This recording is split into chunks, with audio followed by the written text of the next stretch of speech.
الحمد لله نحمده ونستعينه ونستغفره ونؤمن به ونتوكل عليه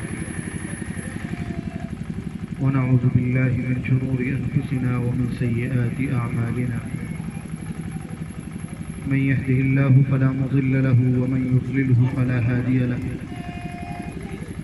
ونشهد أن لا إله إلا الله وحده لا شريك له ونشهد أن سيدنا ومولانا محمدا عبده ورسوله أما بعد فأعوذ بالله من الشيطان الرجيم بسم الله الرحمن الرحيم كنتم خير أمة أخرجت للناس تأمرون بالمعروف وتنهون عن المنكر صدق الله العظيم. اسٹیج پر موجود علماء کرام اور حاضرین مجلس، ہمارے عزیز دوست حضرت مولانا محمد شاہد صاحب قاسمی دامت برکاتہم کی دعوت پر آج دوسری مرتبہ آپ کے ضلع میں آنا ہوا ہے. اللہ تبارک و تعالی حضرت مولانا کی، ان کے سارے ساتھیوں کی، ان کے بزرگوں کی، ان کے ماتحتوں کی دینی خدمات کو قبول فرمائے اور ہم سب کو ہر طرح سے مولانا کا معاون بنا کر اپنے لیے ذخیرہ آخرت بنانے کی توفیق عطا فرمائے. آج کا جو جلسہ یہاں منعقد ہو رہا ہے اس کا عنوان ہے اصلاح معاشرہ. آج کے دور کی سب سے بڑی ضرورت ہے اور یہ سمجھنے کی ضرورت ہے کہ اصلاح معاشرہ یہ کس طرح ممکن ہے. اصلاح معاشرہ کیا چیز ہے، اس کی کیا ضرورت ہے اور کن کن مسائل میں معاشرے کو اصلاح کی ضرورت ہے. بہت بنیادی بات ہے، بہت آسان لفظوں میں آپ کو بات سمجھانے کی کوشش کی جائے گی. دعا فرمائیے کہ اللہ تعالیٰ آسان لفظوں میں کچھ ایسی باتیں کہلوا لے جو میرے لیے بھی مفید ہوں اور آپ کے لیے بھی مفید ہوں. بنیادی بات سمجھنے کی یہ ہے کہ ہم مسلمان ہیں.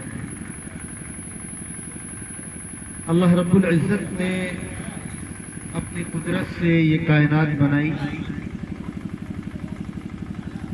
کائنات کتنی بڑی ہے اس کا اندازہ آج تک کوئی نہیں لگا پایا. ہم آپ جس دنیا کو جانتے ہیں کائنات کے مقابلے میں یہ کتنی چھوٹی ہے کہ اگر اس کا فیصد نکالا جائے کہ یہ کائنات کا کتنا پرسنٹ ہے یہ دنیا، تو 1% بھی نہیں نکل پائے گا. آپ حضرات اسمارٹ فون استعمال کرتے ہیں، کبھی نیٹ پہ یوٹیوب پہ ڈال کر آپ دیکھیں کائنات کے بارے میں، اس میں بہت سارے ویڈیوز پڑی ہیں تفصیلات کائنات کی، تو آنکھیں چوندھیا جاتی ہیں کہ کائنات کتنی بڑی ہے. جب قرآن کریم میں اللہ رب العزت نے یہ اعلان فرمایا تھا کہ اس دنیا کی حیثیت اللہ کے نزدیک مچھر کے پر کے برابر بھی نہیں ہے. آج کے دور میں جب انٹرنیٹ کے ذریعے یہ چیزیں عیاں ہو گئیں، ظاہر ہو گئیں، تو واقعی سمجھ میں آتا ہے کہ حقیقت میں اس دنیا کی حیثیت مچھر کے پر کے برابر بھی نہیں ہے. اتنی بڑی کائنات کو اللہ نے پیدا کیا اور بے شمار مخلوقات اللہ تعالیٰ نے اس میں پیدا فرمائی. اللہ کی مخلوقات کو کوئی شمار کرنا چاہے تو شمار نہیں کر سکتا. دنیا جتنی ترقی کر گئی، چاند پہ پہنچ گئی، لیکن اللہ کی کتنی مخلوق ہیں دنیا میں اس کی صحیح تعداد ابھی انسانوں کو نہیں معلوم. صرف سمندر میں کئی قسم کی مچھلیاں پائی جاتی ہیں، اس کی صحیح تعداد انسان نہیں بتا سکتا، دیگر مخلوقات کو تو چھوڑیے.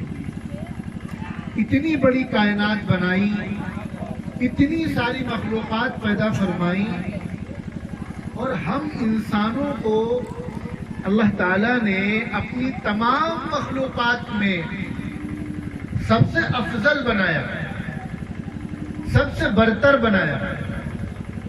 ہماری اللہ میاں سے کوئی رشتہ داری تو تھی نہیں، اللہ میاں ہمیں کچھ اور بنا دیتے تو ہم اللہ میاں کا کچھ بگاڑ پاتے؟ اللہ تعالیٰ نے ہمارے اوپر یہ انعام فرمایا، یہ احسان کیا کہ اللہ تعالیٰ نے ہمیں انسان بنایا ہے۔ اور پھر انسانوں میں کتنے لوگ ہیں جو راہ راست پر ہیں، کتنے لوگ ہیں جو نہیں ہیں، کتنے لوگوں نے اپنے دور کے نبیوں کو مانا، کتنوں نے نہیں مانا۔ تو اللہ میاں نے ہمیں مسلمان بنایا، رسول اللہ صلی اللہ علیہ وسلم کا امتی بنایا، اور آپ پر ایمان لانے کی توفیق عطا فرمائی۔ یہ اللہ کا اتنا بڑا انعام ہے، اتنا بڑا انعام ہے کہ انسان اس کا بدلہ چکا ہی نہیں سکتا۔ آدمی یہ سمجھتا ہے کہ ہم اپنے عبادات سے، اپنی نیکیوں سے جنت پا لیں گے۔ میدان محشر میں صرف اگر یہ بات اللہ میاں کی طرف سے کہہ دی جائے کہ ہم نے اپنے فضل سے تمہیں مسلمان بنایا تھا، تم نے اس کا کیا بدلہ چکایا، تو یقین مانیے ہماری ساری نیکیاں ایک طرف، ہم صرف اس سوال کا جواب نہیں دے سکتے کہ آپ نے ہمیں مسلمان بنایا تھا تو اس کے بدلے میں ہم نے کیا کیا۔ اللہ کے اس انعام کا بدلہ ہم چکا ہی نہیں سکتے۔ اور جن حالات میں ہم جی رہے ہیں، ہمارے ملک کی جو صورتحال ہے یا دنیا کی جو عالمی صورتحال ہے، اس صورتحال میں مسلمان ہونا، اسلام پر باقی رہنا اور مذہب اسلام، اس کی قیمت اگر جاننا ہے تو دشمنوں سے پوچھئے۔ آج اگر مسلمان اپنے دین کے معاملے میں کمپرومائز کر لے تو کوئی پریشانی ہوگی؟ جو بھی آزمائشیں آ رہی ہیں، جو بھی بظاہر دقتیں تکلیفیں نظر آتی ہیں، اس کا سبب کیا ہے؟ اس کا سبب یہی ہے کہ آپ مسلمان ہیں، آپ محمد رسول اللہ کے امتی ہیں، آپ ایک اللہ کی بات کرتے ہیں، قرآن کی بات کرتے ہیں، انصاف کی بات کرتے ہیں، سچائی کی بات کرتے ہیں۔ اگر آپ اس معاملے میں کمپرومائز کر لیں تو ہمارا کوئی دشمن نہیں رہے گا، اس کو ہم سے یہی پریشانی ہے۔ تو ان حالات میں یہ بھی اللہ کی بہت بڑی نعمت ہے کہ ہم سچائی کی طرف کھڑے ہیں، تو ہم مسلمان ہیں۔ اللہ نے ہم پر یہ انعام فرمایا، یہ اکرام فرمایا۔ اللہ نے انسانوں کو بنانے کے بعد ایک نظام بنایا ہے کہ اس دنیا کی مدت ایک خاص وقت تک کے لیے ہے۔ انسانوں کو ہم نے ایک مختصر وقت کے لیے بھیجا ہے۔ اتنے دن 50 60 سال 70 سال انسان وہاں زندگی گزاریں گے، اور اس کے بعد ایک دن ہم انسانوں کو واپس بلا لیں گے۔ پھر کیا ہوگا؟ اللہ تعالیٰ موت دیں گے، موت کے بعد ساری دنیا جب ختم ہو جائے گی پھر سب کو کھڑا کریں گے، پھر حساب کتاب لیں گے۔ ہم نے تم کو 70 سال کی زندگی دی تھی، تم نے کیسی زندگی گزاری؟ ہمارے بتائے ہوئے طریقے کے مطابق گزاری یا اپنی مرضی کی زندگی گزاری؟ اس پر تو ہمارا ایمان ہے کہ نہیں ہے؟ یہاں جتنے لوگ بیٹھے ہیں وہ اس پر ایمان رکھتے ہیں کہ نہیں رکھتے کہ ہمیں مرنے کے بعد دوبارہ زندہ ہونا ہے اور اللہ میاں کے سامنے منہ دکھانا ہے؟ رکھتے کہ نہیں رکھتے؟ اس میں کوئی شک ہے؟ کوئی شبہ ہے؟ یقین ہے نا؟ اگر یقین نہیں ہوگا تو مسلمان بھی نہیں رہیں گے، کیونکہ ایمان نام ہی یقین کا ہے۔ اگر ذرہ برابر بھی کسی کے دل میں شک اور شبہ پیدا ہو جائے تو وہ مسلمان ہی نہیں بچے گا۔ تو ہمیں اس بات کا یقین ہے کہ ہمیں مرنے کے بعد زندہ ہونا ہے اور اللہ میاں کو منہ دکھانا ہے، جا کر وہاں اپنی اس زندگی کا حساب دینا ہے۔ تو تو جب ہمیں اس بات کا یقین ہے تو ہماری زندگی میں اس کا اثر کیوں نہیں نظر آتا؟ اس کا مطلب یہ ہے کہ ہمارے یقین میں پختگی نہیں ہے، کمزوری ہے۔ اگر یقین میں مضبوطی ہوتی تو ہماری زندگی میں اس کا اثر نظر آتا۔ خیر، اللہ تعالیٰ نے انسانوں کی ہدایت اور انسانوں کی بھلائی کے لیے دنیا میں کس طرح زندگی گزارنا ہے یہ بتلانے کے لیے کم و بیش 7 لاکھ انبیاء کرام کو مبعوث فرمایا۔ سب سے پہلے پیغمبر ہے سیدنا حضرت آدم علیہ السلام، اور سب سے آخری پیغمبر ہے، کون ہے آخری پیغمبر؟ آخری پیغمبر کون ہے؟ جناب محمد رسول اللہ صلی اللہ علیہ وسلم۔ اپنے محبوب، اپنے لاڈلے دلارے حضرت محمد صلی اللہ علیہ وسلم پر اللہ تعالیٰ نے نبوت کو مکمل کر دیا، شریعت کو مکمل کر دیا، دین کو مکمل کر دیا، اور یہ اعلان فرما دیا کہ اب قیامت تک آنے والے انسانوں کی کامیابی، ان کی نجات یہ محمد رسول اللہ کے طریقے پر منحصر ہے۔ اگر یہ امت جو محمد کی نام لیوا ہے صلی اللہ علیہ وسلم، اگر یہ ان کے طریقے پر چلے گی، انہوں نے جو احکامات دیے ہیں، انہوں نے جو جس کام کے کرنے کا حکم دیا، ہم آپ وہ کام کریں گے تو کل میدان محشر میں جب اللہ کے دربار میں حاضری ہوگی اور وہاں ہم سے اس زندگی کا حساب لیا جائے گا تو امید ہے کہ انشاءاللہ ہم وہاں ناکام نہیں ہوں گے۔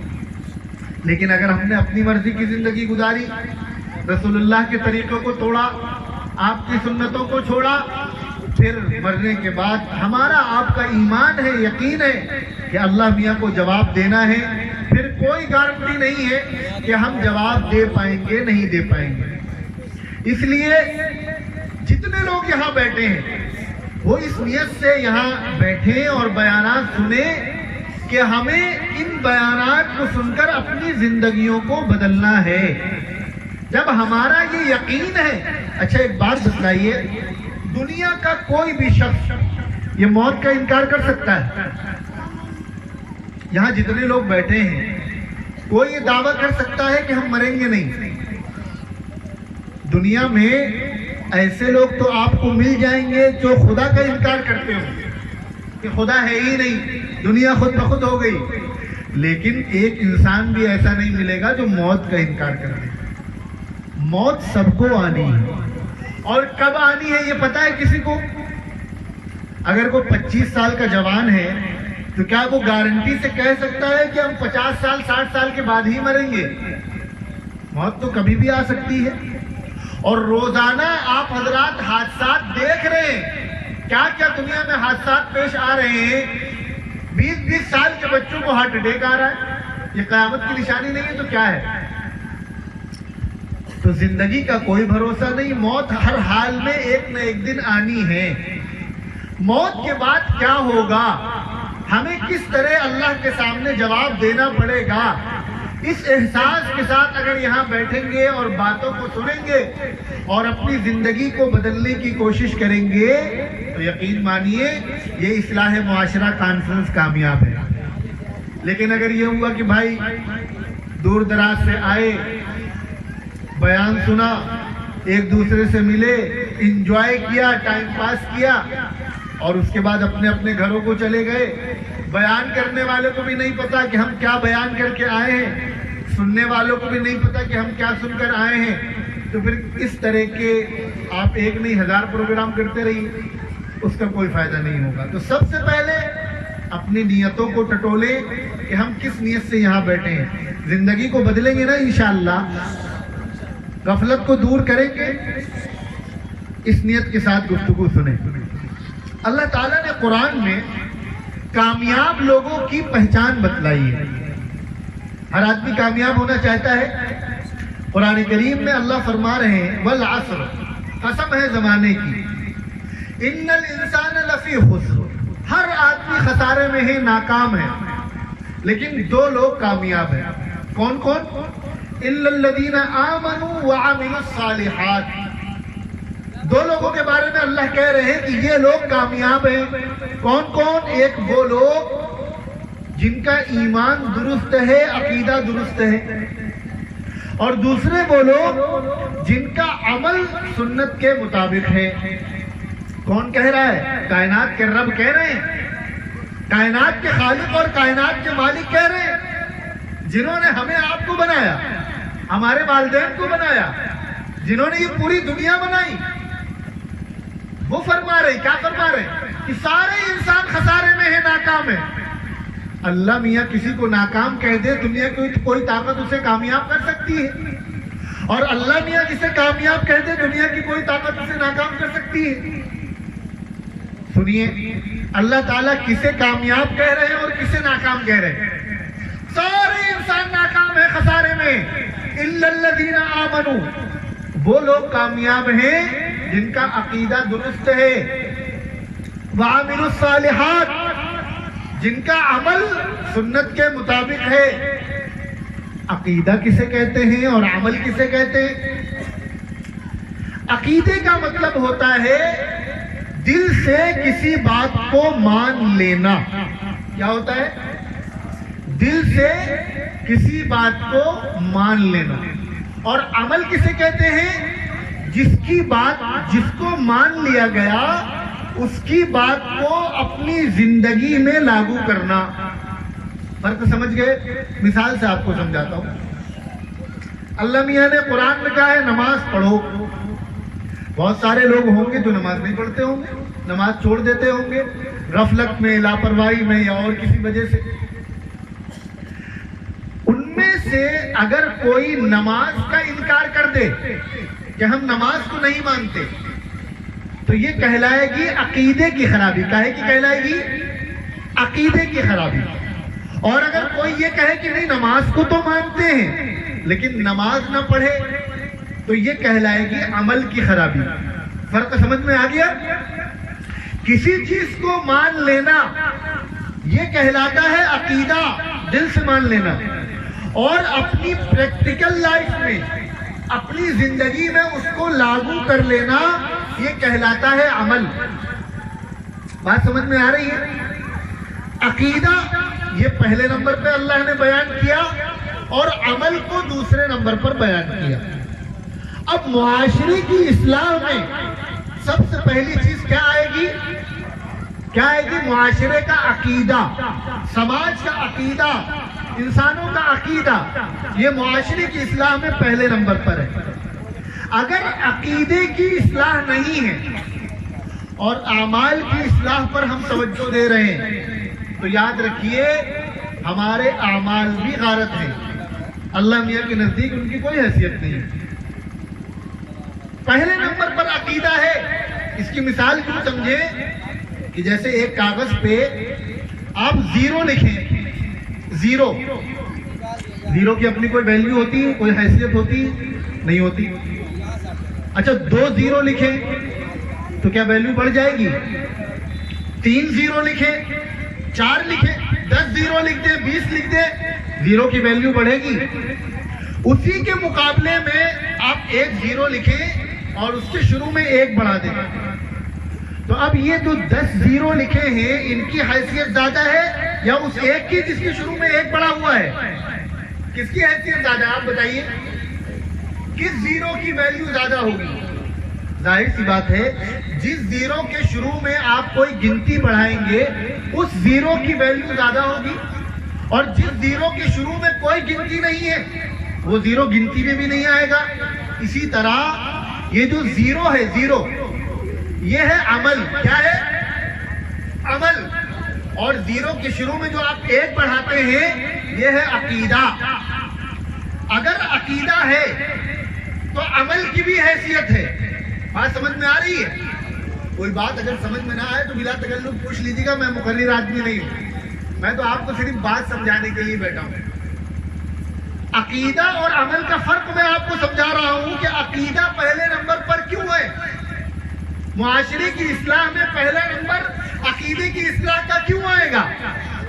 تو اس کو آسان مثال سے سمجھیے کہ جس طرح زیرو کی اپنی کوئی حیثیت نہیں ہوتی، اس کے ساتھ میں اگر کوئی گنتی بڑھا دی جائے تبھی زیرو کی حیثیت ہوتی ہے. اسی طرح عمل، اس کی مثال زیرو سے آپ لے لیں کہ عمل کی جب تک تب تک اپنی کوئی حیثیت نہیں ہے جب تک اس کے شروع میں عقیدہ نہ ہو، اس کے شروع میں گنتی نہ ہو، تب تک زیرو کی کوئی حیثیت نہیں۔ ایک آدمی کا اگر عقیدہ گڑبڑ ہے، چھوٹوں پہ شفقت کرتا ہے، جتنے اچھے کام ہو سکتے ہیں وہ کرتا ہے، لیکن اس کا عقیدہ درست نہیں ہے، تو یقین مانیے یہ سارے اچھے کام اللہ میاں کیا منہ پہ مار دیے جائیں گے۔ ایک مسلمان میں اور غیر مسلم میں کیا فرق ہے؟ بنیادی فرق تو ایمان کا ہی ہے نا، ورنہ آج بہت سارے مسلمان ہیں جو نماز نہیں پڑھتے، بہت سارے مسلمان ہیں جو روزہ نہیں رکھتے، بہت سارے مسلمان ہیں مسجد میں نہیں آتے، بہت سارے مسلمان ہیں جو قرآن نہیں پڑھتے، لیکن اس کے باوجود وہ مسلمان ہیں۔ کیوں؟ کیونکہ ان کا عقیدہ ٹھیک ہے، وہ ایمان والے ہیں۔ ایک غیر مسلم جس کا ایمان ٹھیک نہ ہو، جس کا عقیدہ ٹھیک نہ ہو، وہ کتنی بھی خدمت خلق کرے، کتنے بھی اچھے کام کرے، لیکن وہ جنت میں نہیں جائے گا۔ اور ایک ایمان والا کتنا بھی گنہگار ہو، اگر ایمان کے ساتھ دنیا سے چلا گیا تو ایک نہ ایک دن اسے جنت میں جانا ہے۔ کیوں؟ یہ فرق ہے عقیدے کا۔ عقیدہ اگر درست ہے تو اعمال کی بھی حیثیت ہے، عقیدہ اگر درست نہیں تو عمل کی بھی کوئی حیثیت نہیں۔ بات سمجھ میں آ گئی؟ اب دیکھیے اللہ میاں کہہ رہے ہیں جس کا عقیدہ ٹھیک ہوگا وہ کامیاب ہوگا۔ اب ہمیں آپ کو فکر ہونی چاہیے کہ عقیدہ ٹھیک کیسے ہوگا، صحیح عقیدہ کیا ہے، غلط عقیدہ کیا ہے، فکر ہونی چاہیے کہ نہیں ہونی چاہیے؟ عقائد میں 3 عقیدے بنیادی ہیں۔ کتنے ہیں؟ 3 عقیدے جو بالکل پلر کی حیثیت رکھتے ہیں مسلمان ہونے کے لیے۔ پہلے نمبر پر ہے عقیدہ توحید۔ عقیدہ توحید کا مطلب کیا ہے؟ عقیدہ توحید کا مطلب یہ ہے کہ اللہ میاں ایک ہے۔ بھائی یہاں تو سب اللہ کو ایک ماننے والے لوگ ہیں نا، ہاتھ اٹھائیں کون کون اللہ میاں کو ایک مانتا ہے؟ اللہ، اس کا مطلب عقیدہ توحید ٹھیک ہے۔ اللہ میاں ایک ہے، اپنی ذات میں بھی اپنی صفات میں بھی۔ اللہ میاں تنے تنہا اس دنیا کے مالک ہیں، آپ کا کوئی پارٹنر نہیں ہے۔ انسان کو پیدا کرنا، انسان کو مارنا، روزی روٹی دینا اور اولاد دینا، جو بھی کام ہوتا ہے دنیا میں وہ اللہ کی مرضی سے ہوتا ہے۔ اللہ کے سوا کسی کو بھی یہ اختیار نہیں ہے کہ وہ یہ سب کام کر سکے۔ اس عقیدے کا نام ہے عقیدہ توحید۔ کیا ہے اس عقیدے کا؟ کیا نام ہے؟ عقیدہ توحید۔ بھائی دیکھو ادھر توجہ رکھو، ہم اتنی دور سے 350 کلومیٹر سے چل کے آئے، تمہارے پاس اگر توجہ سے نہیں سنو گے تو ہمارے آنے کا کیا فائدہ؟ تو اللہ میاں کو ایک ماننا، ذات میں بھی صفات میں بھی، تنے تنہا ماننا، ساری دنیا کی طاقت، خدائی، یکتائی اللہ کے لیے خاص ماننا، اس عقیدے کا نام ہے عقیدہ توحید۔ کیا ہے؟ عقیدہ۔ اگر اس میں گڑبڑی آ گئی تو انسان کا عقیدہ خراب ہوگا، اور عقیدے کا خراب ہونے کا مطلب یہ ہے کہ پھر انسان ناکام ہو جائے گا، اعمال چاہے کتنے بھی اچھے ہو جائیں۔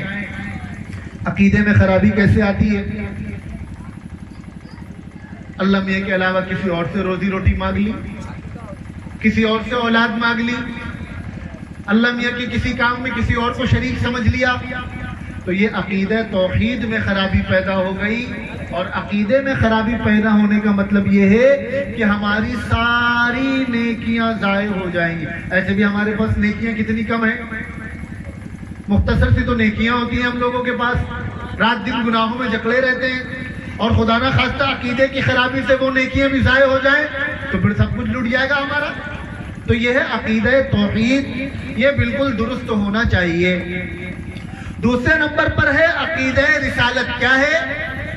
عقیدہ رسالت میں جو بنیادی چیزیں ہیں کہ اللہ تعالیٰ نے کم و بیش 1.25 لاکھ نبیوں کو بھیجا، وہ اللہ کے خاص بندے تھے، سب سچے تھے، اللہ کا پیغام لے کر امت کے پاس آئے، ہم سب کو مانتے ہیں۔ کسی نبی کا نام ہمیں معلوم ہو یا نہ معلوم ہو، کسی رسول کا نام ہمیں معلوم ہو نہ معلوم ہو، جتنے نبی اور رسول اللہ تعالیٰ نے دنیا میں بھیجے ہیں ہم سب پر ایمان لاتے ہیں۔ اس کا نام ہے عقیدہ رسالت۔ کیا ہے؟ اور مزید اس میں سارے نبیوں میں سب سے بڑے، سب سے افضل کون ہیں؟ جناب محمد رسول اللہ صلی اللہ علیہ وسلم۔ اگر کوئی سارے نبیوں کو مانے اور حضور کو بھی نبی مانے لیکن سب سے بڑا نہ مانے تو بتائیے وہ مسلمان رہے گا؟ کسی اور نبی کو سب سے بڑا مان لے، جواب نہیں دے رہے ہیں آپ۔ میں نے آپ سے پہلے بھی کہا کہ میں مقرر نہیں ہوں، میں تو بات کرنے کے لیے بیٹھا ہوں آپ کے ساتھ۔ آپ جواب دیں گے تو ہمیں بھی بات کرنے میں اچھا لگے گا، اکیلے ہم ہی بات کریں تو یہ تو کوئی بات نہیں ہوئی۔ اگر کوئی آدمی اللہ کو مانے، سارے نبیوں کو مانے، سارے رسولوں کو مانے، لیکن حضور صلی اللہ علیہ وسلم کو سب سے بڑا نہ مانے تو کیا وہ مسلمان رہے گا؟ نہیں رہے گا۔ کیوں؟ اس کا عقیدہ خراب ہو گیا۔ عقیدہ رسالت میں ضروری ہے سارے نبیوں اور رسولوں کو ماننے کے ساتھ ساتھ جناب محمد رسول اللہ صلی اللہ علیہ وسلم کو ساری کائنات میں سب سے بڑا اور سب سے افضل ماننا۔ یہ ماننا کہ اللہ رب العزت کے بعد اس کائنات میں سب سے بڑا مقام جناب محمد رسول اللہ صلی اللہ علیہ وسلم کا ہے۔ اس کا تعلق ہے عقیدے سے۔ کائے سے؟ عقیدے سے۔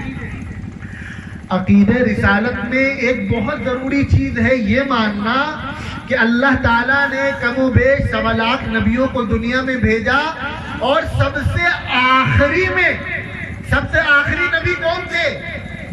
بتائیے، سب سے آخری نبی کون تھے؟ اللہ تعالیٰ نے کم و بیش 1.25 لاکھ نبیوں اور رسولوں کو دنیا میں بھیجا ہے، اور جناب محمد رسول اللہ صلی اللہ علیہ وسلم پر اللہ تعالیٰ نے نبوت کا دروازہ بند کر دیا۔ اب قیامت تک کسی بھی طرح کا نہ کوئی نیا نبی آئے گا نہ کوئی نئی شریعت آئے گی۔ اتنی بات مانتے نا؟ اللہ کے نبی صلی اللہ علیہ وسلم جو ہدایات، جو شریعت لے کر آئے ہیں، اس پر عمل کرنے کا نام عقیدہ اور عمل ہے۔ کیا ہے؟ 100% اس پر عمل کرنے کا نام۔ آپ نے جن چیزوں کو ماننے کا حکم دیا ان کو ماننا، اور جن چیزوں کے کرنے کا حکم دیا ان کو کرنا، یہ ایک کامیاب انسان کی پہچان ہے۔ قرآن میں اللہ تعالیٰ کیا کہہ رہے ہیں؟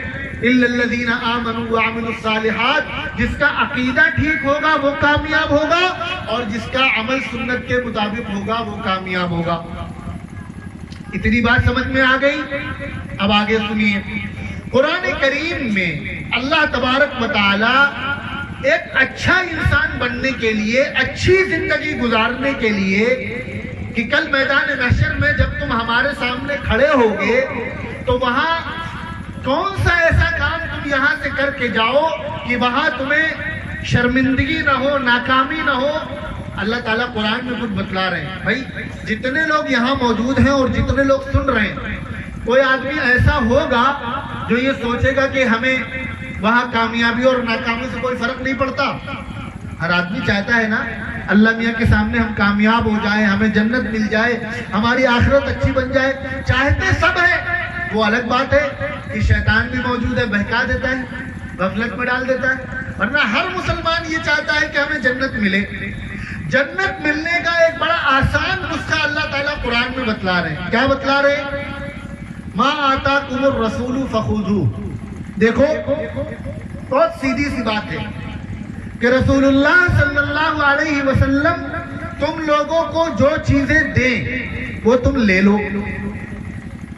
وَمَا نَهَاكُمْ عَنْهُ فَانْتَهُوا، اور تم کو جن چیزوں سے منع کرے ان چیزوں سے رک جاؤ۔ کیا کہا اللہ تعالیٰ نے؟ ایک اچھا کامیاب انسان بننے کے لیے، قیامت میں اللہ کے سامنے شرمندگی سے بچنے کے لیے، قبر کے عذاب سے بچنے کے لیے بہت آسان فارمولہ ہے۔ ما آتاکم الرسول فخذوہ، کہ رسول اللہ تمہیں جن چیزوں کے کرنے کا حکم دے وہ کرو، اور جن چیزوں سے روکے ان چیزوں سے رک جاؤ۔ اب ہماری آپ کی یہ ذمہ داری ہے کہ ہم یہ پتہ لگائیں کہ اللہ کے نبی نے کن چیزوں کے کرنے کا حکم دیا ہے اور کن چیزوں سے ہمیں منع کیا ہے۔ کہیں ایسا تو نہیں کہ آپ نے جن چیزوں سے منع کیا ہو ہم وہ کام کرنے لگ گئے ہو، اور جن چیزوں کی کرنے کا آپ نے حکم دیا ہو ہم اس کام سے رک گئے ہو۔ دنیا میں تو ہم سمجھ رہے ہو کہ ہم بہت کما لے رہے ہیں، ہمارا خاندان بہت بڑا ہو گیا، ہمارے تعلقات بہت دور دراز تک ہو گئے، لیکن کہیں ایسا نہ ہو کہ ہم حضور نے جن چیزوں سے منع کیا ہے ہم اس میں مبتلا ہو گئے ہو، اور اچانک کسی دن ہماری آنکھ بند ہو جائے اور قبر میں فرشتہ جب ڈنڈا لے کر آئے تو پھر ہمیں پچھتاوا ہو کہ کاش اس وقت سمجھ لیا ہوتا، کاش کے جلسے میں چلے گئے ہوتے، مولانا کی بات سن لی ہوتی، اس پر عمل کر لیا ہوتا تو آج اس ڈنڈے سے بچ جاتے۔ مذاق نہیں کر رہے، حقیقت ہے۔ اللہ تعالی ہم سب کو عمل کی توفیق دے، مجھے بھی آپ کو بھی۔ اگر خدا نہ خواستہ آئے ایک رسم کی طرح اور سن کر چلے گئے، اور کل خدا نہ خواستہ اللہ نہ کرے قبر میں فرشتے نے آ کے سوال کیا اور وہاں پر پچھتاوا ہوا کہ کاش اس دن مان لی ہوتی، تو پھر وہ وقت لوٹ کر آئے گا نہیں، دوبارہ موقع ملنا نہیں ہے۔ اس وجہ سے جو بات بتلائی جائے اس کو عمل کی نیت سے سنیے۔ اللہ میاں نے حضور کے ذریعے سے، رسول اللہ صلی اللہ علیہ وسلم نے اللہ میاں سے لے کر ہمیں آپ کو ایک اچھی زندگی گزارنے کے کچھ نسخے دیے، کچھ طریقے بتلائیں۔ اللہ نے قرآن میں فرمایا لَقَدْ كَانَ لَكُمْ فِي رَسُولِ اللَّهِ أُسْوَةٌ حَسَنَةٌ کہ یہ محمد رسول اللہ کی زندگی میں تمہارے لیے بہترین آئیڈیل اور نمونہ ہے۔ اب ظاہر سی بات ہے پوری زندگی رسول اللہ کی ہمارے سامنے موجود ہے اور وہ ہمارے لیے آئیڈیل اور نمونہ ہے۔ مختصر وقت میں آپ کی پوری زندگی تو بیان نہیں کی جا سکتی، جتنے احکامات آپ نے دیے یا جن چیزوں سے منع کیا انہیں تو بیان نہیں کیا جا سکتا، لیکن آج کے ہمارے معاشرے کی جو ضرورت ہے وہ سن لیجئے۔ اللہ کے نبی صلی اللہ علیہ وسلم ارشاد فرما رہے ہیں کہ اللہ تعالیٰ کو وہ انسان سب سے زیادہ پسند ہے۔ کون؟ اللہ تعالیٰ کو۔ بھائی ہم میں سے ہر شخص اللہ کا پسندیدہ بننا چاہتا ہے کہ نہیں چاہتا؟ اللہ کے نبی کیا بتلا رہے ہیں؟ اللہ تعالیٰ کو وہ انسان سب سے زیادہ پسند ہے جو اللہ کی مخلوق کے لیے فائدے مند ہو۔ میں آپ سے یہاں پہ یہ بیان کرنے کے لیے نہیں بیٹھا ہوں کہ آپ 5 ٹائم کی نماز پڑھیے۔ ہر مسلمان کو پتا ہے کہ 5 ٹائم کی نماز فرض ہے، معلوم ہے کہ نہیں معلوم ہے؟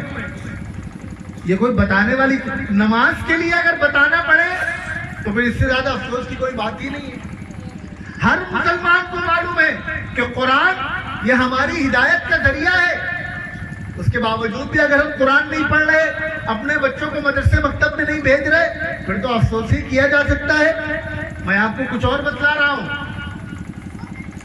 اللہ کے نبی کہہ رہے ہیں کہ اللہ تعالیٰ کو وہ انسان سب سے زیادہ پسند ہے جو اللہ کی مخلوق کے لیے فائدے مند ہے۔ اب ہم اپنا جائزہ لیں، ہم سے اللہ کے دوسرے بندوں کو کتنا فائدہ ہو رہا ہے۔ گھر سے، ہم اپنے گھر سے شروع کریں۔ انسان والدین کے زیر سایہ پلتا ہے، تھوڑا بڑا ہوتا ہے۔ اب اگر وہ بڑے ہو کر والدین کی خدمت کر رہا ہے، ان کی فرما برداری کر رہا ہے تو سبحان اللہ۔ لیکن ہم میں سے کتنے لوگ ہیں جو والدین کو تکلیف نہیں پہنچاتے، جن کے والدین ان سے 100% خوش ہیں، ناراض نہیں؟ کہاں اللہ کے رسول یہ کہے کہ وہ شخص اللہ کو پسند ہے جو اللہ کی مخلوق کے لیے فائدے مند ہو، اور مخلوق میں انسان بھی شامل ہے، جانور بھی شامل ہیں، انسانوں میں مسلمان بھی شامل ہیں، غیر مسلم بھی شامل ہیں، مسلمانوں میں پڑوسی رشتہ دار بھی شامل ہیں اور غیر رشتہ دار بھی شامل ہیں۔ اور کہاں معاملہ ہمارے والدین کا ہو، ہم ان کی نافرمانی کر رہے ہوں، ان کو تکلیف پہنچا رہے ہوں۔ اب بتائیے ہم اللہ کے پسندیدہ بنیں گے یا اللہ میاں ہمیں دھتکاریں گے، ہم سے ناراض ہوں گے؟ اور اللہ میاں اگر ہم سے ناراض ہو جائیں پھر ہمیں کوئی کامیاب کر پائے گا؟ تو سب سے پہلی چیز جس کی آج سب سے زیادہ اصلاح کی ضرورت ہے، کہ ہم میں سے میں بہت تفصیل میں نہیں جا رہا ہوں، علماء کرام کے آپ بیان سنتے ہیں اور ہر جمعے میں بیانات سنتے ہیں، کسی لمبے چوڑے بیان کی ضرورت نہیں ہے، صرف توجہ دلانے کی ضرورت ہے۔ اللہ کے رسول صلی اللہ علیہ وسلم کے پاس ایک صحابی آئے کہ آقا میرے اوپر سب سے زیادہ کس کا حق ہے؟ آپ نے فرمایا تمہاری ماں کا۔ پوچھا پھر کس کا حق ہے؟ پھر فرمایا ماں کا۔ پھر کس کا حق ہے؟ پھر فرمایا ماں کا۔ چوتھی مرتبہ میں فرمایا تمہارے باپ کا۔ آقا فرما رہے ہیں باپ کے مقابلے میں 3 گنا زیادہ حق ہے ماں کا۔ قرآن کہہ رہا ہے وَلَا تَقُلْ لَهُمَا اُفٍّ، والدین کو اف تک نہ کرو۔ اور ہمارا اپنے والدین کے ساتھ جو سلوک ہے، ہر شخص اپنے گھر کے حالات جانتا ہے، اس کے بعد اگر ہم یہ توقع کر رہے ہیں کہ ہم کامیاب ہو جائیں گے ذاتی طور پر بھی اور قوم کی حیثیت سے بھی، تو یہ ہماری خام خیالی ہے۔ بہت اچھی طریقے سے اس بات کو نوٹ کر لیں، والدین کو ناراض کیے بغیر دنیا کی کوئی طاقت، والدین کو راضی کیے بغیر دنیا کی کوئی طاقت ہمیں کامیاب نہیں کر سکتی۔ ذرا سا ہاتھ پیر مضبوط ہو جاتے ہیں، 4 پیسے کمانے لگتے ہیں، تھوڑا سا دنیا کیا دیکھ لی، سب سے پہلے باپ کو ہی آنکھ دکھاتے ہیں، ارے آپ کو کیا پتا۔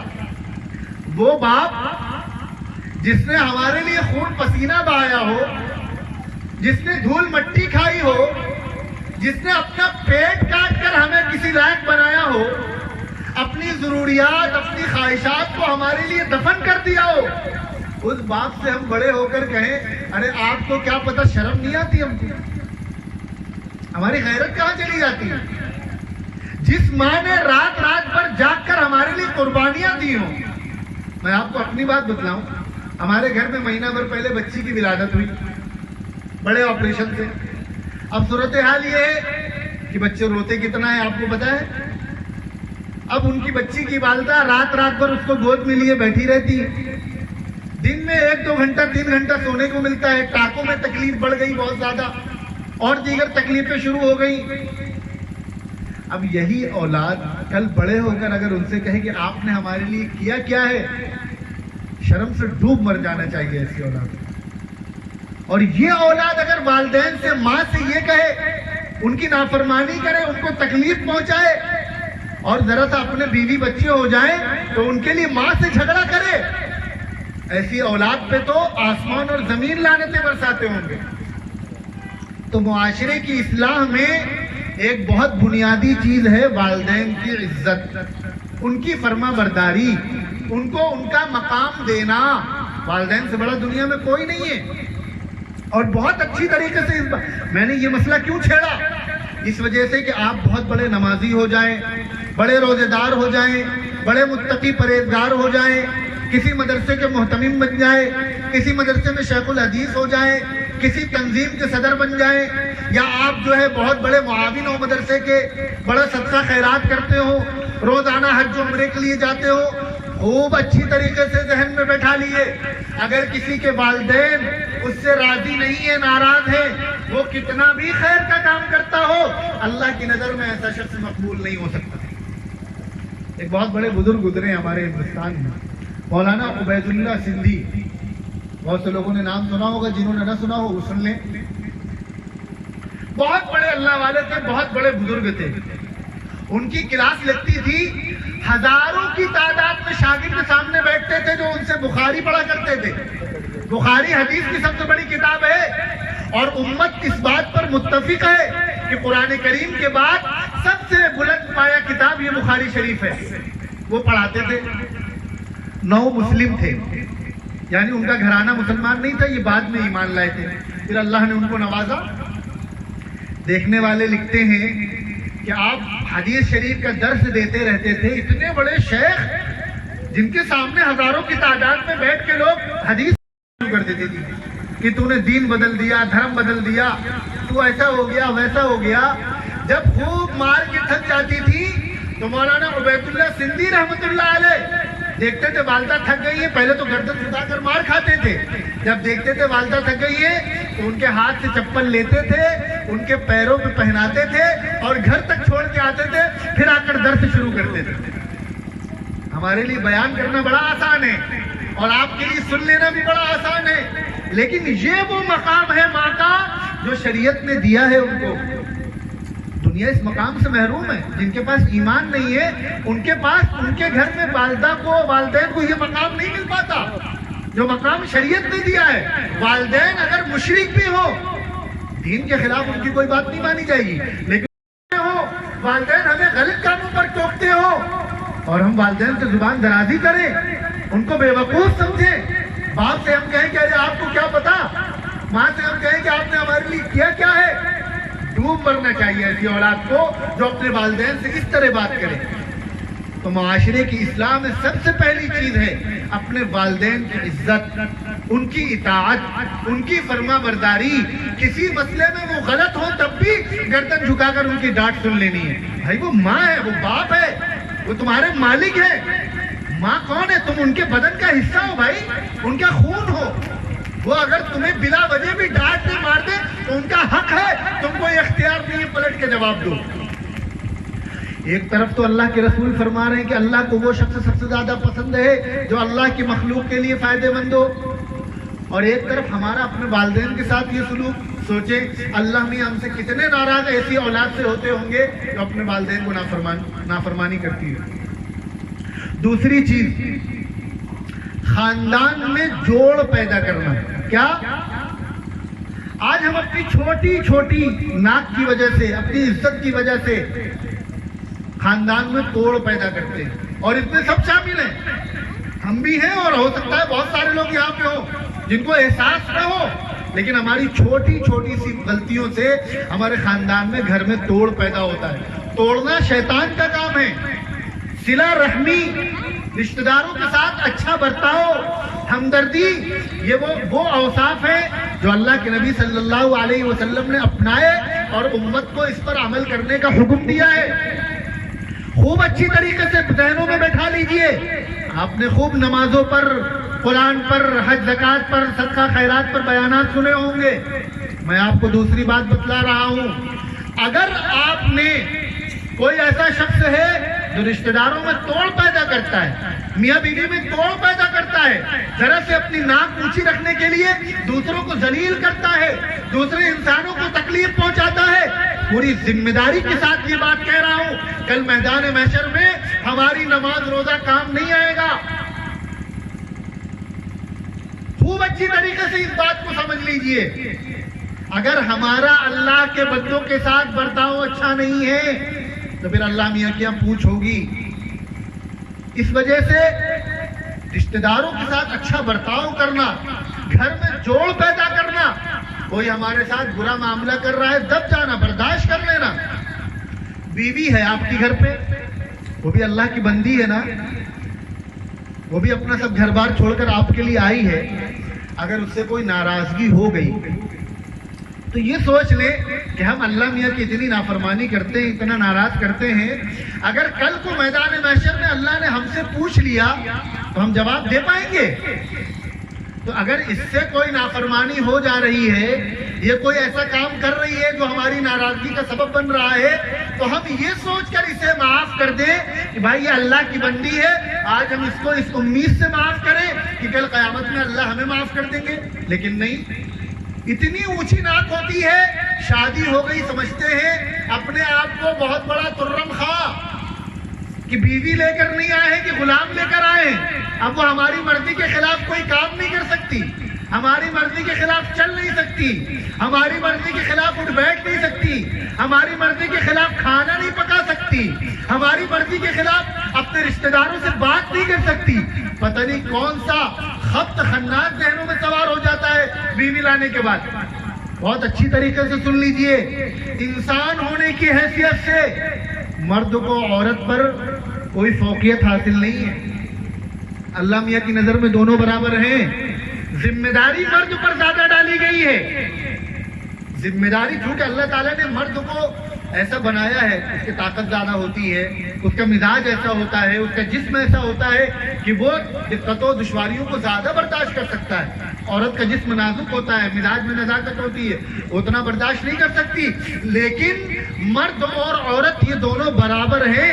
اگر کسی مرد کے ذہن میں یہ خناس پیدا ہو جائے کہ ہمارا مقام بڑا بلند ہے، ہم گھر کے چودھری ہیں، ہماری بات چلنی چاہیے، تو اس خناس کو اپنے ذہنوں سے نکال دینا چاہیے۔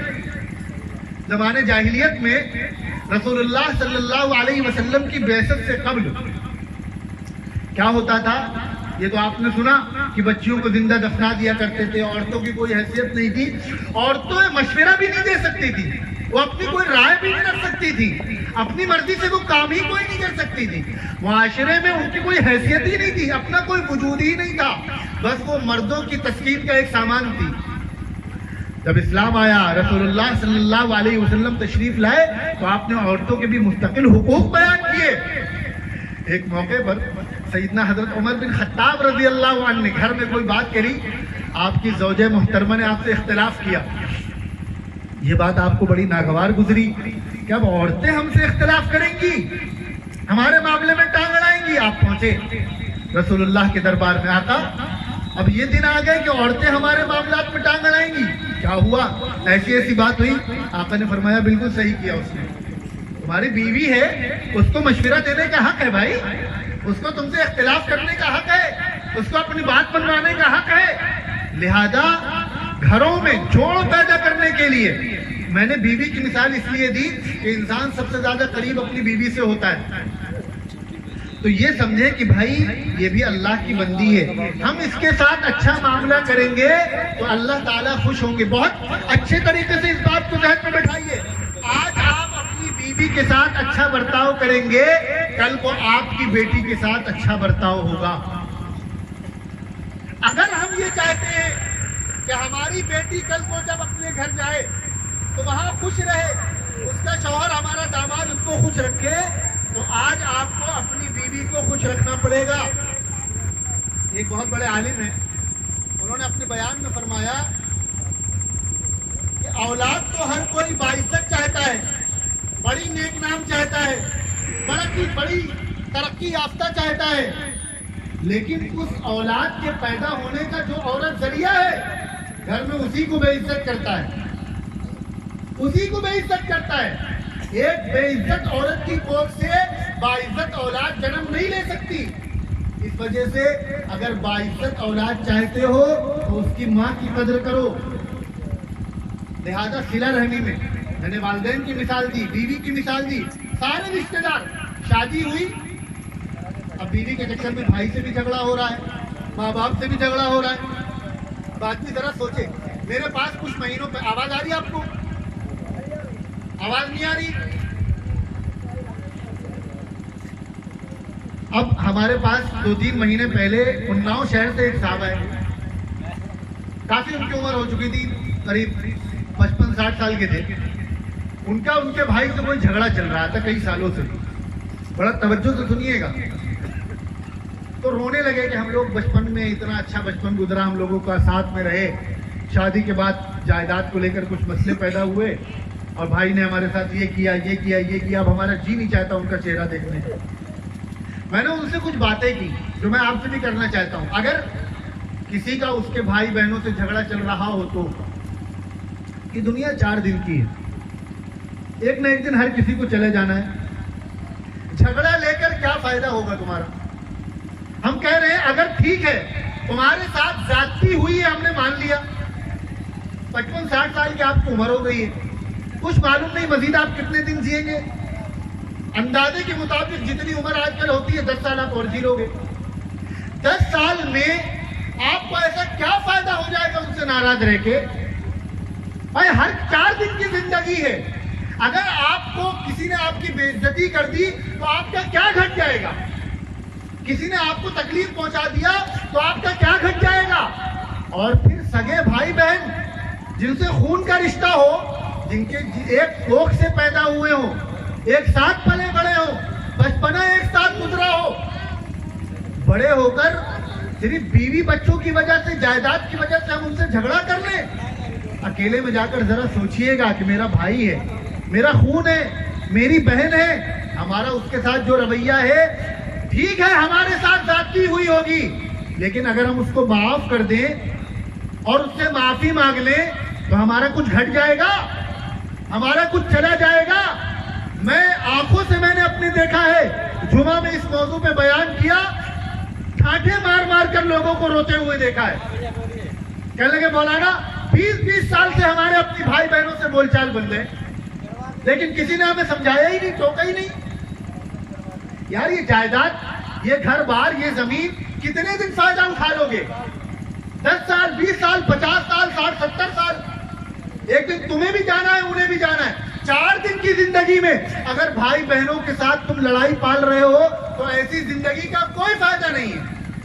بھائی بہنوں سے جھگڑا کر کے اگر کوئی بہت کامیاب ہو جا رہا ہے، بڑا خوش ہو جا رہا ہے، بڑا اس کا خاندان پھل پھول رہا ہے، تو یاد رکھیے ایسی کامیابی سے ناکامی بہتر ہے۔ جو آدمی سگے بھائی بہنوں کے ساتھ ایک ساتھ بیٹھ کے کھانا نہیں کھا پاتا، ان کے ساتھ رات کو باتیں نہیں کر پاتا، ان سے ہنسی مذاق نہیں کر پاتا، اس کی خوشی کاہے کی خوشی؟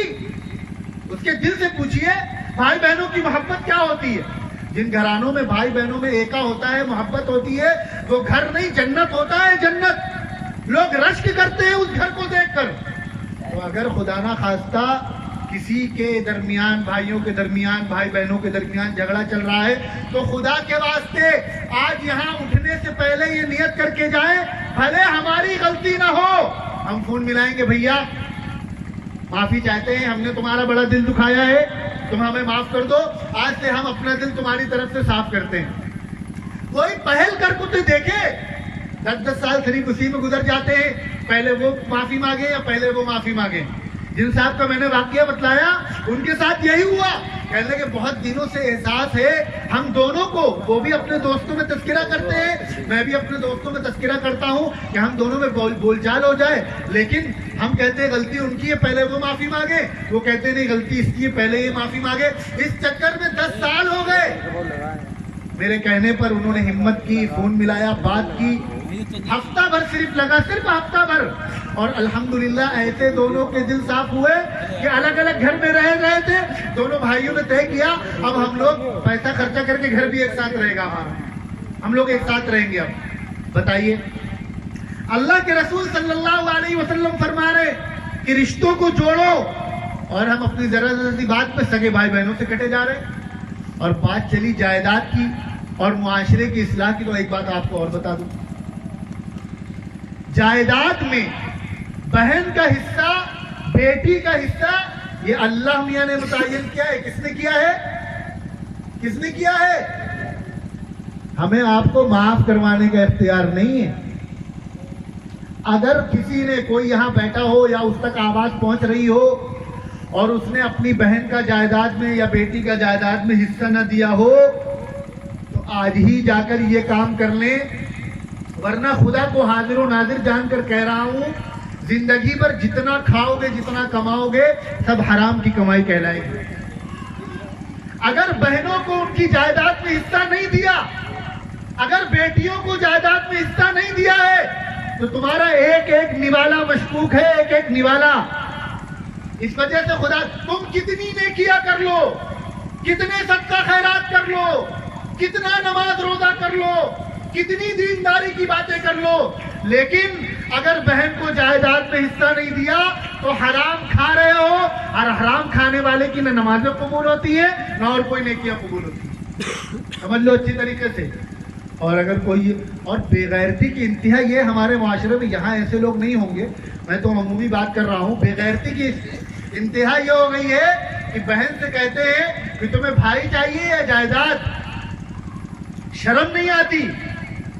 بہن پلٹ کے پوچھ لے کہ تمہیں بہن چاہیے یا جائیداد، دماغ ٹھکانے آ جائیں گے۔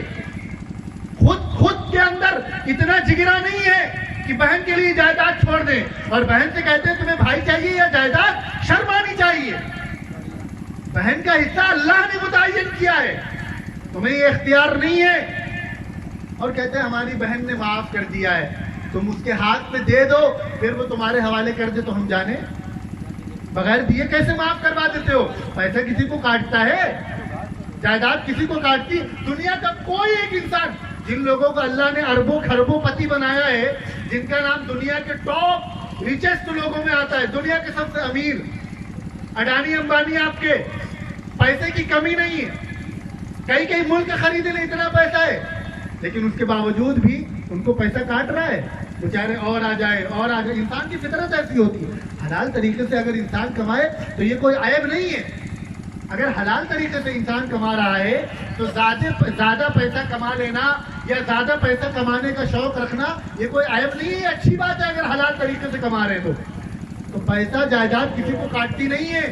اب واقعی تمہاری بہن کو تم سے محبت ہے اور وہ معاف کر دے گی تو ایسا کرو، حصہ تقسیم کر دو، بہن کے حوالے کر دو، اس کے نام رجسٹری کرا دو۔ اب دیکھیں بہن کو کتنی محبت ہے کہ وہ تمہیں ہدیہ کر دے، تمہارے نام کر دے۔ محبت تو آپ دیکھیں گے، دھاندلی کی انتہا ہے، انتہا۔ تو لہذا اگر خدا نہ خواستہ کسی نے اب تک اپنی بہن بیٹی کا حصہ نہیں دیا ہے جائیداد میں تو یہاں اٹھنے سے پہلے نیت کر لیں کہ پہلا کام یہ کریں گے، ورنہ ایک نوالا ہمارے پیٹ میں حرام کا جا رہا ہے، اور حرام کی روزی یہ کئی نسلوں پہ اثر انداز ہوتی ہے۔ ایمان تک کبھی کئی واقعات ایسے ہوئے ہیں صرف حرام کی روزی کی وجہ سے ایمان تک جانے کا خطرہ رہا ہے۔ تو صلہ رحمی کی جہاں ایک طرف شریعت تعلیم دیتی ہے سارے رشتہ داروں میں، اور ہماری صورتحال یہ ہے کہ ہم والدین سے جھگڑا کریں، ہم بیوی سے جھگڑا کریں، ہم بھائی بہنوں سے جھگڑا کریں، تو دوسروں سے ہم کیا رشتہ داری نبھائیں گے؟ اللہ کے نبی صلی اللہ علیہ وسلم پر جب پہلی مرتبہ وحی آئی اور آپ گھبرائے ہوئے پریشانی کے عالم میں گھر تشریف لائے، توجہ سے سننا، میں زیادہ دیر نہیں بولوں گا۔ جب پریشانی کے عالم میں اللہ کے رسول گھر تشریف لائے اور آپ نے حضرت خدیجہ سے کہا کہ مجھے خوف ہو رہا ہے اپنی ہلاکت کا، مجھے ڈر محسوس ہو رہا ہے، تو حضرت خدیجہ نے جن کلمات کے ذریعے آپ کی تسلی دی ہے آپ کو، حضرت خدیجہ نے فرمایا کہ اللہ تعالیٰ، آپ بات سن رہے ہیں، میں پھر دوہرا دیتا ہوں، آپ کی توجہ ذرا ادھر ادھر ہو گئی تھی۔ اللہ کے نبی صلی اللہ علیہ وسلم پر جب پہلی مرتبہ وحی آئی ہے تو آپ گھبرا گئے، پریشان ہو گئے، اور اس پریشانی کے عالم میں آپ گھر تشریف لائے، پسینہ بہہ رہا ہے۔ آپ نے حضرت خدیجہ سے کہا کہ مجھے اپنی جان کا خطرہ ہے، مجھے اپنی ہلاکت کا خطرہ ہے، مجھے چادر اڑاؤ۔ جو بھی باتیں ہوئی وہاں پر اس کی تفصیل میں نہیں جانا۔ حضرت خدیجہ نے فرمایا کہ آپ پریشان نہ ہو، اللہ تعالیٰ آپ کو ضائع نہیں کریں گے، اللہ تعالیٰ آپ کو ہلاک نہیں ہونے دیں گے۔ ہمیں آپ کو بھی معلوم ہے میں اللہ کے آخری نبی ہیں، اللہ کیسے ضائع کر دیں گے؟ لیکن حضرت خدیجہ نے جو ریزن بتایا کہ اللہ بھی آپ کو کیوں ضائع نہیں کریں گے، یہ نہیں کہا کہ اللہ بھی آپ کو اس لیے ضائع نہیں کریں گے کہ آپ اللہ کے نبی ہیں، یہ نہیں کہا۔ حضرت خدیجہ نے جو وجوہات بتلائی، یاد رکھو قیامت تک آنے والے انسانوں کے لیے نمونہ ہے۔ قرآن میں اللہ تعالیٰ کہہ رہے ہیں نا، لَقَدْ كَانَ لَكُمْ فِي رَسُولِ اللَّهِ أُسْوَةٌ حَسَنَةٌ، کہ محمد رسول اللہ کی زندگی میں تمہارے لیے آئیڈیل اور نمونہ ہے۔ تو حضور کی زندگی میں کوئی بات، کوئی کام یہ اتفاقی طور پر نہیں ہوتا، یہ پری پلاننگ ہوتا ہے، امت کو میسج دینے کے لیے ہوتا ہے، پیغام دینے کے لیے ہوتا ہے۔ اس واقعے میں حضرت خدیجہ نے امت کو ایک پیغام دیا ہے، اور آج کے حالات میں اگر وہ پیغام ہمارے سمجھ میں آ گیا تو اللہ تعالیٰ کہہ رہے ہیں کہ تم ہی کامیاب ہوگے، پھر تم کو کوئی ناکام نہیں کر پائے گا۔ حضرت خدیجہ کیا فرما رہی؟ آپ ہلاک نہیں ہوں گے، آپ کو اللہ ضائع نہیں کریں گے۔ کیوں؟ اس لیے نہیں کہ آپ بڑے نمازی ہیں، بڑے روزے دار ہیں، بڑے صدقہ خیرات کرتے ہیں اور آپ رات بھر مصلے پہ کھڑے رہتے ہیں، اور آپ یہ نہیں کہا حضرت خدیجہ نے۔ حضرت خدیجہ نے کیا کہا؟ آپ تو صلہ رحمی کرتے ہیں۔ کیا کہا؟ صلہ رحمی کا کیا مطلب ہوتا ہے؟ رشتہ داروں کے ساتھ اچھا برتاؤ کرنا، رشتہ داروں کو جوڑنا، ان کے ساتھ ہمدردی کرنا۔ اللہ تعالیٰ آپ کو ہلاک نہیں کریں گے۔ کیوں؟ کیونکہ آپ صلہ رحمی کرتے ہیں، آپ غریبوں کی مدد کرتے ہیں، آپ مظلوموں کی مدد کرتے ہیں، آپ لوگوں کا بوجھا اٹھاتے ہیں۔ یاد رکھو مسلمانوں، قیامت تک کے لیے تمہارے لیے ایک پیغام ہے اس میں۔ ساری دنیا تمہاری دشمن ہو جائے، ساری دنیا تمہیں ہلاک کرنے پہ تل جائے، لیکن اگر یہ صفات مسلمانوں کے اندر موجود ہیں تو جس طرح حضرت خدیجہ نے کہا کیونکہ یہ صفات آپ کے اندر موجود ہیں تو اللہ تعالیٰ آپ کو ہلاک اور ضائع نہیں کریں گے. تو مسلمانوں کے اندر جس شخص کے اندر جس قوم کے اندر یہ صفات موجود ہوں گی اللہ اس قوم کو ضائع نہیں کریں گے, اس قوم کو ہلاک نہیں کریں گے اللہ میاں. آج ہمارے ساتھ پریشانی کیا ہے؟ ہمارے ساتھ سب سے بڑی پریشانی یہ ہے کہ ہم نے دین کا اور دینداری کا اپنا ایک دائرہ بنا رکھا ہے. ہم سمجھتے ہیں کہ بس یہ دین ہے. دین کا مطلب کیا نماز, دین کا مطلب کیا روزہ, دین کا مطلب کیا قرآن, دین کا مطلب کیا مدرسہ, دین کا مطلب کیا جلسہ. ہم سمجھتے ہیں یہی ہے دین. ہم بھول ہی گئے کہ رشتہ داروں کے کیا حقوق ہیں, ہم بھول ہی گئے کہ پڑوسیوں کی کیا حقوق ہے, ہم بھول ہی گئے کہ دوستوں کی کیا حقوق ہیں. ہم بھول گئے کہ اللہ کے رسول نے فرمایا مظلوموں کی, غریبوں کی مدد کرو, پریشان حالوں کی مدد کرو. اور ایک بات سمجھ لو, اس میں مسلمان اور غیر مسلم کی قید نہیں ہے, ساری انسانیت. میں نے شروع میں آیت پڑھی تھی نا, کنتم خیر امت اخرجت للناس, کہ اللہ نے تمہیں بہترین امت بنایا ہے اور تمہیں سارے انسانوں کے فائدے کے لیے بھیجا ہے. آج ذرا سا کچھ ہوتا ہے, ہائے مسلمان, ہائے مسلمان, ہائے مسلمان, ہمارے اوپر 70 سالوں میں ظلم ہوا اور یہ ہوا اور یہ ہوا, خالی مسلمان. ہم جس نبی کے امتی ہیں وہ تو رحمت للعالمین تھے, وہ رحمت للمسلمین نہیں تھے, وہ ہر عالم کے لیے رحمت بن کر آئے تھے. یہ امت یہ ہر عالم کے لیے رحمت بنا کر بھیجی گئی ہے, سارے انسانوں کے لیے رحمت بنا کر بھیجی گئی ہے. ہم صرف اپنی بات کرتے رہتے ہیں. ابھی 2 سال پہلے جب جنتا کرفیو لگا تو سرکاری اعداد و شمار کے مطابق 10 کروڑ لوگ روڈ پہ تھے. نوٹ بندی لگا, بڑی تعداد جی بالکل اس کا روزگار ختم ہو گیا. ہم نے اس کے حق کے لیے آواز اٹھائی, ہم نے سرکاروں سے ان کے حقوق کا مطالبہ کیا, خالی اپنے ہی رونا روتے رہتے ہیں. جبکہ اللہ کے رسول حضرت خدیجہ کیا فرما رہی ہیں, اللہ آپ کو ضائع نہیں کریں گے. کیوں؟ کیونکہ آپ غریبوں کا ساتھ دیتے ہیں, آپ مظلوموں کا ساتھ دیتے ہیں. ہمارے ملک میں بیشتر قومیں ایسی ہیں جن پر ظلم ہوا ہے اور ظلم ہو رہا ہے, اور وہ مسلمان نہیں ہیں مسلمانوں کے علاوہ. کتنے مسلمان ان کی بات کرتے ہیں, کتنی مسلم تنظیمیں ان کے لیے آوازیں اٹھاتی ہیں. یاد رکھو ہم مسلمان ہیں, ہمارا معاملہ دوسروں سے الگ ہے, ہمارے لیے قانون الگ ہے, ہمارے لیے اصول و ضوابط الگ ہے. ہم اگر دوسروں کی فکر نہیں کریں گے تو ہم بھی عزت سے نہیں رہ پائیں گے. یہ شریعت سے ہمیں یہ رہنمائی ملتی ہے, نبی کی سیرت سے. دوسروں کا ساتھ دو گے, ان کی مظلومیت میں ان کا ساتھ دو گے, ان کے حقوق کی آواز بلند کرو گے, غریبوں کی مدد کرو گے, پریشان حالوں کی مدد کرو گے, تب تم کامیاب ہو سکتے ہو. اور اگر تم یہ کام نہیں کرو گے, تم ایڑی چوٹی کا زور لگا لو, دنیا کی کوئی طاقت تمہیں کامیاب نہیں کر سکتی. تو آج یہاں اس پروگرام سے اٹھنے سے پہلے یہ نیت کر کے اٹھنا کہ آج سے ہم انشاءاللہ لوگوں کو جوڑنے کا کام کریں گے, توڑنے کا کام نہیں کریں گے. اور کوئی ہمارے ساتھ اچھا سلوک کرے, پلٹ کے ہم اچھا سلوک کر دیں تو یہ تو کاروبار ہو گیا. کمال تو تب ہے کہ آپ کے ساتھ کوئی برا سلوک کر رہا ہے تب بھی آپ اس کے ساتھ اچھا سلوک کر رہے ہیں. ایثار, اپنے اندر برداشت کر لینا, اپنی پریشانی برداشت کر لینا, اپنی اولاد کی پریشانی برداشت کر لینا اور دوسروں کو فائدہ پہنچانا. گھر میں انسان کو خود کچھ کھانے کو نہ ملے یا اسے کوئی تکلیف اٹھانی پڑ جائے تو وہ برداشت کر لیتا ہے, لیکن بچوں کے لیے نہیں برداشت کر پاتا. پتہ چلا گھر میں کزن بہنیں آئی ہیں, رشتہ دار آئے ہیں, اب بیگم صاحبہ کو اپنا کمرہ چھوڑنا پڑے گا. اب وہ کمرہ چھوڑنے کو تیار نہیں ہے. بیگمات کے اندر یہ بڑا ہوتا ہے, چاہے جو کچھ ہو جائے کمرہ نہیں چھوڑیں گے. اب یہاں پر امتحان ہوتا ہے کہ ہمارے اندر کتنا جذبہ ہے ایثار کا اور قربانی کا. 2 روٹی بچی ہے یا تھوڑا سا دودھ بچا ہے, ہمارا بچہ بھی بھوکا ہے اور دوسرے کا بھی بچہ بھوکا ہے. مثال کے طور پہ ہمارا چھوٹا بھائی ہے, اس کا بیٹا بھی بھوکا ہے, ہمارا بیٹا بھی بھوکا ہے. اب یہاں پہ عورتوں کا امتحان ہے کہ وہ اپنے بچے کی فکر کر رہی ہیں یا دونوں کی فکر کر رہی ہیں. یہ ہوتا ہے ایثار. کہ تھوڑی دیر کے لیے اپنے بچے کو بھوکا رکھ لینا لیکن دوسرے کے بچے کا پیٹ بھرنا. ہمیں خوب اچھی طریقے سے یاد ہے بچپن میں اپنے گھرانے میں کوئی اچھی چیز بنتی تھی گھر میں تو ہم لوگ دوسرے ٹائم کھانے کے لیے بچا کے رکھ دیا کرتے تھے. لیکن اکثر ایسا ہوتا تھا کہ ہمیں دوبارہ پھر وہ ملتی نہیں تھی. کیا ہوا؟ والدہ کہتی تھی تم تو کھائی چکے ہو، فلانے کو دو، کوئی آ گیا اس کو کھلاؤ، مدرسے کے بچے آ گئے ان کو کھلاؤ.